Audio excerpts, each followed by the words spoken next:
मैं पिछले 13 साल से बिजनेसेस बनाता और चलाता आ रहा हूं and I can not overemphasize the need for business insurance. Business insurance की बारीकियां समझने से पहले ये जानने की कोशिश करते हैं कि बिजनेस इंश्योरेंस होता क्या है। सिंपली एक्सप्लेन्ड, ये एक ऐसा इंश्योरेंस है जहां एक कंपनी या एक ऑर्गेनाइजेशन एक लाइफ इंश्योरेंस लेती है अपने एम्प्लॉय के लिए, या एक कीमन एम्प्लॉय के लिए, या एक पार्टनर इन अ पार्टनरशिप के लिए।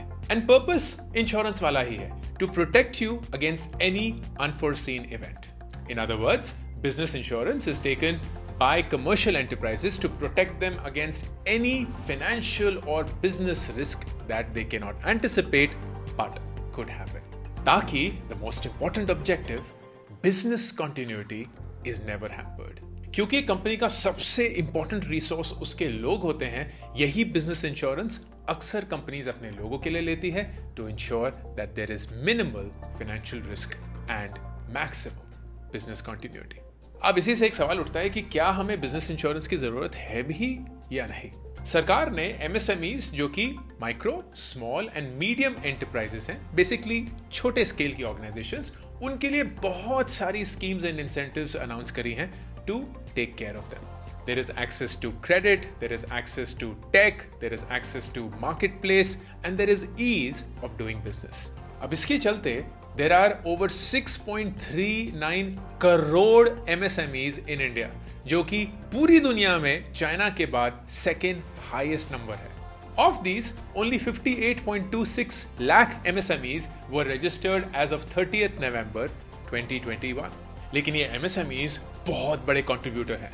They contribute around 30% to the GDP और वो 100 मिलियन लोगों को एम्प्लॉयमेंट प्रोवाइड करते हैं। इसी के चलते ये सेक्टर 95% ऑफ इंडस्ट्रियल यूनिट्स को कंट्रीब्यूट करता है और 50% ऑफ इंडियाज एक्सपोर्ट्स। अब आप यही सोचिए कि भगवान ना करे ऐसी किसी कंपनी को कुछ हो जाए, which is not predictable, which is not something that can be foreseen, चाहे वो एक एम्प्लॉय की डेथ हो या कोई बिजनेस लॉस हो, and that can fundamentally damage the existence of this company. और क्योंकि ये छोटे सेटअप होते हैं, एक भी इंसान इस पूरी कंपनी में अगर नहीं रहे तो पूरी कंपनी को एक बहुत मटीरियल इंपैक्ट पड़ता है। And that is why business insurance is so important for the MSME sector. Business के ओनर के लिए भी ये एक मुश्किल वक्त हो सकता है, जहां बिजनेस उनके बच्चे समान है, और अगर भगवान ना करे उनके बिजनेस को कुछ हो जाए, then ultimately that has an emotional impact on the business owner as well. वो हमेशा बिजनेस कंटिन्यूटी के लिए कुछ भी प्लान करने के लिए तैयार होंगे। तो ये बिजनेस इंश्योरेंस बहुत अलग अलग टाइप्स का होता है, एंड आप अपनी रिक्वायरमेंट्स के हिसाब से इनमें से कोई भी या सारे चूज कर सकते हैं। नंबर 1, एम्प्लॉयर और एम्प्लॉई इंश्योरेंस। ये इंश्योरेंस मुझे मेरी कंपनी से हमेशा मिला और मेरी कंपनी में मैंने अपने एम्प्लॉइज को हमेशा दिया। ये सिंपली एक इंश्योरेंस प्लान होता है जो कि एम्प्लॉयर यानी कि कंपनी अपने एम्प्लॉइज के लिए खरीदती है। इसके बेनिफिट्स जो होते हैं वो रिटायरमेंट के वक्त पे मिलते हैं या कुछ स्पेसिफाइड साल खत्म करने के बाद। It is the same as any other insurance, जहां बेनिफिट्स डायरेक्टली एम्प्लॉय को मिलेंगे या अगर उनकी डेथ हो जाए तो उनके नॉमिनी को वो सारे बेनिफिट्स मिलेंगे। Second is key man insurance. Key man insurance, also known as key person insurance, एक इंश्योरेंस होती है जो कंपनी खरीदती है for the most important people in the organisation.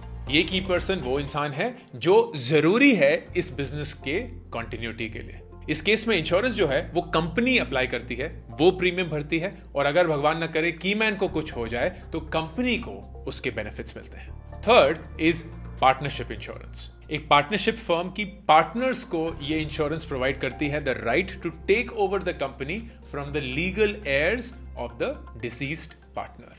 Company को जो ये फंड्स मिलेंगे वो किसी भी पर्पस के लिए यूज कर सकती है, फॉर एग्जांपल हायरिंग या retailing talent, replacing lost profits, funding the redemption of stocks of the key person, और मेकिंग सर्वाइवर बेनिफिट पेमेंट्स। एक बहुत बड़ा एडवांटेज एमएसएमईज का when they want to take a business insurance is that they are eligible for working capital loans. अगर एक कंपनी business insurance में invest कर रही है तो वो ऑफ कोर्स चाहेगी कि बिजनेस कंटिन्यूटी भी मेंटेन रहे, and this incentive is a great fillip towards buying business insurance.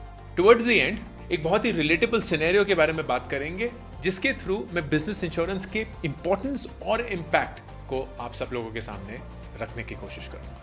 फर्ज करिए एक बिजनेस ओनर अपने बिजनेस का बंटवारा करना चाहते हैं बिटवीन देयर लीगल एयर्स। तो वो बिजनेस ओनर बिजनेस इंश्योरेंस लेके ये इंश्योर कर सकता है कि बिजनेस चलता रहे, इसके बावजूद कि जो लीगल एयर्स हैं उनके डिफरेंट इंटरेस्ट हैं। बिजनेस इंश्योरेंस से जो कैश फ्लो आएगा वो एक एयर को जा सकता है जिनका कोई प्लान नहीं है इस बिजनेस को आगे बढ़ाने का, और बिजनेस तब भी चलता रहेगा which can be taken up by the second air. इस सिंपल एग्जांपल से आप देख सकते हैं कैसे business insurance can ensure that your business continuity is maintained, चाहे कोई भी अनएक्सपेक्टेड सिनेरियो।